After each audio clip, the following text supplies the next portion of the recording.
August 3 ಶನಿವಾರದ ಸಂಚಿಕೆ ಆಸೆ. ಸೂರ್ಯ ಅವರು ಅಮ್ಮನ ಬರ್ತಾರೆ. ಕ್ರಿಶ್ ಮತ್ತು ಅವ್ರ ಅಜ್ಜಿನ ಕರ್ಕೊಂಡು ಬರ್ತಾರೆ. ಅಮ್ಮ ನೀವು ನಿಂತ್ಕೊಳ್ಳಿ, ಇಲ್ಲಿ ನಾನು ಮೀನಾನ ಕರ್ಕೊಂಡು ಬರ್ತೀನಿ ಅಂತ ಹೇಳಿ ಬರ್ತಾರೆ ಅವರು. ಸೂರ್ಯ ಅವರು ಮೀನಾ ಹತ್ರ ಬರ್ತಾರೆ. ಮೀನಾ ಸ್ವಲ್ಪ ಬಾರೆ ಇಲ್ಲಿ ಅಂತ ಹೇಳ್ತಾರೆ. ರೀ ಇಷ್ಟು ಬೇಗ ಬಂದ್ರ ಡ್ಯೂಟಿ ಮುಗಿಸ್ಕೊಂಡು ಅಂತ ಹೇಳ್ತಾರೆ. ಬಾರೆ ಇಲ್ಲಿ, ನಾನು ಡ್ಯೂಟಿ ಮೇಲೆ ಇದ್ದೀನಿ ಅಂತ ಹೇಳಿ ಕರ್ಕೊಂಡು ಬರ್ತಾರೆ. ಮೀನಾ ಅವರು ಅವರನ್ನು ನೋಡ್ತಾರೆ. ಅಮ್ಮ ಮತ್ತು ಕ್ರಿಶ್, ನಮಗೆ ಹೇಳಿದೆ ಹಾಗೆ ಹೋಗಿಬಿಟ್ರಿ ನೀವು ಅಂತ ಹೇಳ್ತಾರೆ ಅಮ್ಮನಿಗೆ. ಇಲ್ಲ, ನಾನು ಹೇಳಬೇಕಂತ ಇದ್ದೆ, ನಮಗೆ ಮುಖ್ಯವಾದವರು ಒಬ್ಬರು ಬಂದು ಸಂಬಂಧಿಕರು ಕರ್ಕೊಂಡು ಹೋದರು ಅಂತ ಹೇಳ್ತಾರೆ. ಹೌದಾ ಅಂತ ಹೇಳ್ತಾರೆ. ಅಷ್ಟೊತ್ತಿಗೆ ಪೂಜಾನ ಕರ್ಕೊಂಡು ರೋಹಿಣಿ ಅವರು ಮನೆಗೆ ಬರ್ತಾರೆ. ರೋಹಿಣಿ, ಯಾಕೆ ಇಲ್ಲಿ ಕರ್ಕೊಂಡು ಬಂದಿದ್ಯಾ ನನ್ನ ಅಂತ ಹೇಳ್ತಾರೆ. ನಾನು ಇಲ್ಲಿ ಆನ್ಲೈನ್ ಆರ್ಡರ್ ಮಾಡಿದ್ದೆ, ಪಾರ್ಲರಿಂದು ಬಂದಿದೆ ಅಂತ ಹೇಳಿ ಹೇಳ್ತಾರೆ ಅವರು. ರೋಹಿಣಿ ಅವರು ಹೇಳ್ತಾರೆ. ಆಗ ಮೀನಾ ಅವರು ಕ್ರಿಶ್ ಕೇಳ್ತಾರೆ, ಕ್ರಿಶ್ ನನಗಾದರೂ ಹೇಳೋಗ್ಬೇಕು ಅನಿಸ್ಲಿಲ್ವಾ ನಿಮಗೆ ಅಂತ ಹೇಳ್ತಾರೆ. ಆಗ ಅವರು ಕ್ರಿಶ್ ಅವರು ಹೇಳ್ತಾರೆ, ಅತ್ತೆ ಅಂತ ಹೇಳ್ತಾರೆ. ಅಷ್ಟೊತ್ತಿಗೆ ಅಜ್ಜಿ ಏನು ಮಾಡ್ತಾರೆ, ಕ್ರಿಶ್ ಹೆಗಲ ಮೇಲೆ ಹಿಡ್ಕೊಂಡು ಸ್ವಲ್ಪ ಒತ್ತದಂಗೆ ಮಾಡ್ತಾರೆ. ಕ್ರಿಶ್ಗೆ ಗೊತ್ತಾಗುತ್ತೆ. ಮೊದಲಿಗೆ ಹೇಳಿರ್ತಾರೆ ಅಜ್ಜಿ ಕ್ರಿಶ್ಗೆ, ನೋಡು ಇಲ್ಲಿ ಬಂದಿದ್ದು ಕಲ್ಯಾಣಿ ಮತ್ತು ಅತ್ತೆ, ಇದು ಸುದ್ದಿನ ಎಲ್ಲಿ ತೆಗಿಬೇಡ ಅಂತ ಅಜ್ಜಿ ಹೇಳಿರ್ತಾರೆ ಕ್ರಿಶ್ಗೆ. ಮಗು ಸ್ವಲ್ಪ ದೊಡ್ಡದಾಗಿದೆ, ಎಲ್ಲ ಅರ್ಥ ಆಗುತ್ತೆ. ಆಗ ಮೀನಾ ಅವರು ಕೇಳ್ತಾರೆ, ಅಮ್ಮ ಏನಮ್ಮ ನೀವು ಹಾಗೆ ಹೋಗಿಬಿಟ್ರಿ ಅಂತ ಹೇಳ್ತಾರೆ. ಈಗ ಎಲ್ಲಿದ್ದಾರೆ ಮಗಳು ಅಂತ ಹೇಳ್ತಾರೆ. ಸಿಂಗಾಪುರ್ ಅಂತ ಅಜ್ಜಿ ಹೇಳ್ತಾರೆ. ಸಿಂಗಾಪುರ? ಅಯ್ಯೋ, ನೀವು ಮತ್ತೆ ದುಬಾಯಿ ಅಂತ ಅಂದ್ರಿ ಅಂತ ಹೇಳ್ತಾರೆ. ಅಜ್ಜಿ ಅಂದರೆ ಕ್ರಿಶ್ ಅಜ್ಜಿ, ರೋಹಿಣಿ ಅವರ ತಾಯಿ. ಅವ್ರು ಹೇಳ್ತಾರೆ, ದುಬಾಯಿ? ಓ ಅಮ್ಮ, ನನಗೆ ವಯಸ್ಸಾಗ್ಬಿಟ್ಟಿದೆ ಅಲ್ಲ, ಹಾಗಾಗಿ ಎಲ್ಲ ಮರೆತು ಹೋಗ್ಬಿಟ್ಟಿದ್ದೀನಿ ಅಂತ ರೋಹಿಣಿ ಅಮ್ಮ ಹೇಳ್ತಾರೆ. ಬನ್ನಿ ಬನ್ನಿ ಚಹಾ ಕುಡಿಯೋಣ ಅಂತ, ಟೀ ಕುಡಿಯೋಣ ಅಂತ ಸೂರ್ಯ ಅವರು, ಬನ್ನಿ 2 ನಿಮಿಷ ಆಗುತ್ತೆ, ಟೀ ಕುಡ್ಕೊಂಡು ಹೋಗಿಬಿಡೋಣ ಅಂತ ಹೇಳ್ತಾರೆ. ಅಷ್ಟೊತ್ತಿಗೆ ಹೆಜ್ಜೆ ಇಡ್ತಾರೆ. ಒಂದು ಹೆಜ್ಜೆ ಇಟ್ಟ ನಂತರ ಮತ್ತೆ ಅಷ್ಟೊತ್ತಿಗೆ ಗೇಟ್ ಪಕ್ಕ ನೋಡ್ತಾರೆ ಅಜ್ಜಿ. ನೋಡಿದಾಗ ಏನಾಗುತ್ತೆ, ರೋಹಿಣಿ ಮತ್ತು ಪೂಜಾ ಅವರು ಕಾಣ್ತಾರೆ. ರೋಹಿಣಿ ಅವರು ನೋಡಿ ಹೋಗಬೇಡ ಅಂತ ಸನ್ನೆ ಮಾಡ್ತಾರೆ. ಆಗ ಇಲ್ಲಮ್ಮ, ಲೇಟ್ ಆಗಿದೆ, ನಾನು ಹೋಗಬೇಕು ಅಂತ ಕ್ರಿಶ್ ಅವರು ಅಜ್ಜಿ ಹೇಳ್ತಾರೆ. ಹೌದಾ, ಹಾಗಾದರೆ ನಾನು ನಂಬರ್ ಬರೆದು ಕೊಡ್ತೀನಿ, ನೀವು ನಮಗೆ ಕಾಲ್ ಮಾಡಿ ಅಂತ ಮೀನಾ ಅವರು ಹೇಳ್ತಾರೆ. ಸೂರ್ಯ ಅವರು ಅದೇ ಟೈಮ್ಗೆ, ಅಮ್ಮ ನಿಮ್ಮ ಮಗಳು ನಂಬರು ಕೊಡಮ್ಮ ಅಂತ ಹೇಳ್ತಾರೆ.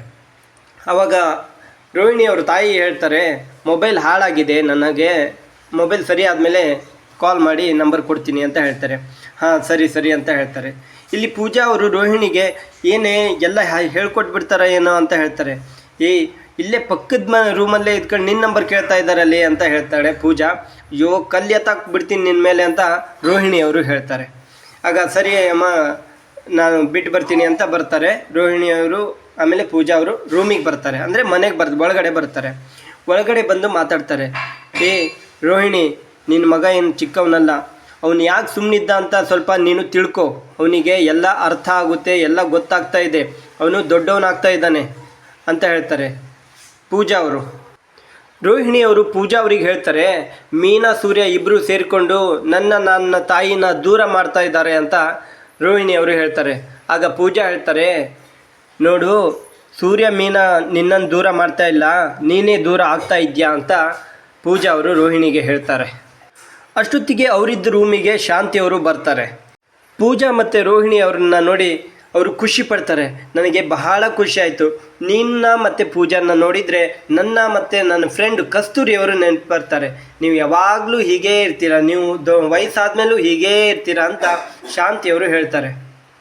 ಶಾಂತಿಯವರು ಹೇಳ್ತಾರೆ, ನೋಡು ಮೀನಾ ಹೇಗಿದ್ದಾಳೆ, ಅವಳಿಗೇನಾದರೂ ಸ್ವಲ್ಪ ದುಡ್ಡಿದ್ದು ಬಿಟ್ಟಿದ್ರೆ ಯಾವ ಥರ ಮೆರಿತಿದ್ಲು ಅವಳು ಅಂತ ಶಾಂತಿಯವರು ಹೇಳ್ತಾರೆ. ನಿನ್ನ ಥರ ಶ್ರೀಮಂತಳಾಗಿಬಿಟ್ಟಿದ್ರೆ ತುಂಬ ಕಷ್ಟ ಇತ್ತು ಅಮ್ಮ ಅಂತ ಶಾಂತಿಯವರು ಹೇಳ್ತಾರೆ. ಹಾಗೆ ಹೇಳಿ, ನಾನು ಜ್ಯೂಸ್ ಮಾಡ್ಕೊಂಡು ಬರ್ತೀನಮ್ಮ ಅಂತ ಹೇಳಿ ಹೋಗ್ತಾರೆ. ಇಲ್ಲಿ ಶ್ರುತಿ ಅವರು ರವಿ ಇದ್ದ ರೆಸ್ಟೋರೆಂಟಿಗೆ ಬಂದಿರ್ತಾರೆ, ಅಲ್ಲೇ ಇರ್ತಾರೆ. ರವಿ ಅವರು ಹೇಳ್ತಾರೆ, ನೋಡು ಲೇಟ್ ಆಯಿತು, ನಾವು ರೆಸ್ಟೋರೆಂಟ್ ಕ್ಲೋಸನ್ನು ಮಾಡಬೇಕು, ನೀನು ಬಾ ಅಂತ ಹೇಳ್ತಾರೆ. ಇಲ್ಲ, ನಾವು ಹೋಗೋದಿಲ್ಲ, ನೀವು ಕ್ಲೋಸ್ ಮಾಡಿ ಹೋಗೋದಾದರೂ ಹೋಗು ಅಂತ ಹೇಳ್ತಾರೆ. ಬಾ, ಲೇಟ್ ಆಗುತ್ತೆ ಅಂತ ಹೇಳ್ತಾರೆ. ಅವಾಗ ಶ್ರುತಿ ಅವರು ಸಿಟ್ಟಿಂದ ಎದ್ದು ಬಂದು ಹೊರಗಡೆ ಬರ್ತಾರೆ. ಬಂದು, ನೋಡು ನೀ ಈಗ ನನ್ನ ಮದುವೆ ಆಗ್ತೀಯೋ ಇಲ್ವೋ ಅಂತ ಹೇಳ್ತಾರೆ. ನೋಡು, ಮದುವೆ ಆಗಲ್ಲ ಅಂತ ಹೇಳಲಿಲ್ಲ, ನಾನು ಆಗ್ತೇನೆ, ಆದರೆ ಈಗಾಗಲ್ಲ ಅಂತ ರವಿ ಅವರು ಹೇಳ್ತಾರೆ. ನೋಡು, ಮನೆಯಲ್ಲಿ ನನ್ನನ್ನು ಡೈವರ್ಟ್ ಮಾಡ್ತಾ ಇದ್ದಾರೆ, ನನ್ನನ್ನು ಅವ್ರ ಕಸ್ಟಡಿಗೆ ತೆಗೆದುಕೊಳ್ತಾ ಇದ್ದಾರೆ. ಅಂದರೆ ಅವರು ಹಂತಕ್ಕೆ ಪೇರೆಂಟ್ಸ್ ಇದ್ದಾರಲ್ಲ, ಶ್ರುತಿ ಅವರ ತಂದೆ ತಾಯಿ, ಅವ್ರು ಹೇಳ್ದಾಗೆ ಕೇಳಬೇಕು, ಆ ರೀತಿ ಹೇಳ್ತಾ ಇದ್ದಾರೆ ಶ್ರುತಿ ಅವರು ರವಿ ಹತ್ರ. ನೋಡು, ಅವ್ರು ಯಾರನ್ನೋ ತೋರಿಸ್ತಾರೆ, ಅವರನ್ನು ನಾನು ಮದುವೆ ಆಗಬೇಕು ಅಂತ ಶ್ರುತಿ ಅವ್ರು ಹೇಳ್ತಾರೆ. ನಮ್ಮನೆಯಲ್ಲೂ ಅದೇ ಪರಿಸ್ಥಿತಿ, ನನಗೂ ಹೆಣ್ಣು ತೋರ್ಸೋಕ್ಕೆ ಬಂದಿದ್ರು ಅಂತ ರವಿ ಅವರು ಹೇಳ್ತಾರೆ. ಅಮ್ಮ ಮನೆಗೆ ಹೋದರೆ ಆ ಟೆನ್ಷನ್ನು, ಮತ್ತು ನೀನು ಟೆನ್ಷನ್ ಕೊಡ್ತಾ ಇದೆಯಲ್ಲ ಅಂತ ರವಿ ಅವರು ಶ್ರುತಿಗೆ ಹೇಳ್ತಾರೆ. ನೋಡು, ನಿನಗೆ 1 ದಿನ ಟೈಮ್ ಕೊಡ್ತೀನಿ, ಮದುವೆ ಆಗ್ತೀಯೋ ಆಗೋಲ್ಲ ಅಂತ ಹೇಳು ಅಂತ ಹೇಳಿ ಸ್ಕೂಟಿ ಹತ್ಕೊಂಡು ಹೊರಡುತ್ತಾರೆ. ಮನೆಗೆ ಬಂದು ರವಿ ಯೋಚನೆ ಮಾಡ್ತಾ ಇರ್ತಾರೆ. ಮೊದಲಿಂದ ಅವರು ಕನಸನ್ನು ಯೋಚನೆ ಮಾಡ್ತಾರೆ. ಆಮೇಲೆ ಸೂರ್ಯ ಅವರು ಅವ್ರಿಗೆ ಬೈದಿದ್ದನ್ನು ನೆನಪು ಮಾಡ್ಕೊಳ್ತಾ ಇರ್ತಾರೆ. ಅದೇ ಟೈಮ್ಗೆ ಶ್ರುತಿ ಅವರು ಕಾಲ್ ಮಾಡ್ತಾನೆ ಇರ್ತಾರೆ. ರವಿ ಅವರು ರಿಸೀವ್ ಮಾಡಲ್ಲ. 2-3 ಬಾರಿನೂ ಕಟ್ ಮಾಡ್ತಾರೆ. ಶ್ರುತಿ ಅವರು ಕಾಲ್ ರಿಸೀವ್ ಮಾಡು ರವಿ, ಕಾಲ್ ರಿಸೀವ್ ಮಾಡಿ, ಪಿಕಪ್ ದ ಕಾಲ್ ಅಂತ ಅವರು ಹೇಳ್ಕೊಳ್ತಾ ಇರ್ತಾರೆ. ಆಗ ಶ್ರುತಿ ಅವರಿಗೆ ಒಂದು ಐಡಿಯಾ ಬರುತ್ತೆ. ವಾಯ್ಸ್ ಮೆಸೇಜನ್ನು ಕಳಿಸ್ತಾರೆ ರವಿ ಅವರಿಗೆ. ನೋಡಿ ರವಿ, ನೀನು ನನ್ನ ಮದುವೆ ಆಗ್ತೇ ಇಲ್ಲೋ, ನಾವು ಲವರ್ಸ್ ಆದಾಗ ಲವ್ ಮಾಡುವಾಗ ಜಾಲಿಯಾಗಿ ತಿರುಗಾಡ್ತಾ ಇದ್ವಿ, ಈಗ ನಾವೆಲ್ಲ ಸುತ್ತಾಡಿರೋದನ್ನೆಲ್ಲ ಮರೆತುಬಿಟ್ರಾ ಅಂತ ಶ್ರುತಿ ಅವರು ಹೇಳ್ತಾರೆ. ನಾನು ಎಲ್ಲರ ಹಾಗೆ ಅಲ್ಲ, ಅಂದರೆ ಲವ್ ಮಾಡ್ತಾ ಇರೋರು ಬೇರೆಯವ್ರ ಉದಾಹರಣೆಯನ್ನು ಹೇಳ್ತಾ ಇರ್ತಾರೆ ಅವರು ವಾಯ್ಸ್ ಮೆಸೇಜಲ್ಲೇ. ಎಲ್ಲರ ಹಾಗೆ ಲವ್ ಮಾಡಿ ಹಾಗೆ ಕೈ ಕೊಟ್ಟು ಓಡಿ ಹೋಗ್ತಾರಲ್ಲ, ಆ ರೀತಿ ನೀನು ಅಲ್ಲ ಅಂತ ನಾನು ಅಂದ್ಕೊಂಡಿದ್ದೀನಿ ಅಂತ ಶ್ರುತಿ ಅವರು ಅವರಿಗೆ ಹೇಳ್ತಾ ಇರ್ತಾರೆ. ಮೀನಾ ರಾತ್ರಿ ಮನೆ ಒರೆಸ್ತಾ ಇರ್ತಾರೆ, ಮನೆಯನ್ನು ಕ್ಲೀನ್ ಮಾಡ್ತಾ ಇರ್ತಾರೆ. ಆಗ ಅಲ್ಲಿ ಅವ್ರ ಮಾವ ಅವರು ಬರ್ತಾರೆ. ಮಾವನವರು ಬಂದು, ಅಮ್ಮ ಏನಮ್ಮ ಈಗ ನೆಲ ಒರೆಸ್ತಾ ಇದೆಯಾ, ಎಲ್ಲರೂ ಫೋನಲ್ಲಿ ಬ್ಯುಸಿ, ಆ ಕಡೆ ಈ ಕಡೆ ತಿರುಗಾಡುವಲ್ಲಿ ಬ್ಯುಸಿ, ಅಂಥದ್ರಲ್ಲಿ ನೀನು ನೋಡಿದ್ರೆ ಈ ರೀತಿ ಮಾಡ್ತಾ ಇದೆಯಲ್ಲ ಅಂತ ಹೇಳ್ತಾರೆ. ಆಗ ಮೀನಾ ಅವ್ರು ಹೇಳ್ತಾರೆ ಮಾವನಿಗೆ, ಮಾವ